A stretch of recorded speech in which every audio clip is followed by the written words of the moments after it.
Breaking news ఇప్పుడే అందిన తాజా వార్త. రాయచోటి టు సుండుపల్లి రోడ్డు సిబ్బ్యాల సమీపంలో ఘోర రోడ్ ప్రమాదం. 12 సంవత్సరాల బాలుడు దుర్మరణం. బైక్తో గుద్ది చంపిన హంతకుడు. ఇప్పుడు మనం చూస్తున్నది హంతకుడి bike number plate. Okay Prem.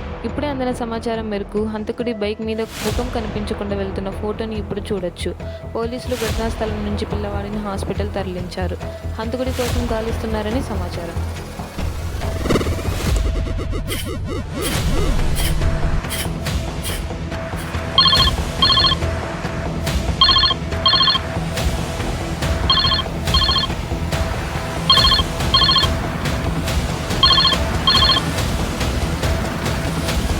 Hello, ఎవరు?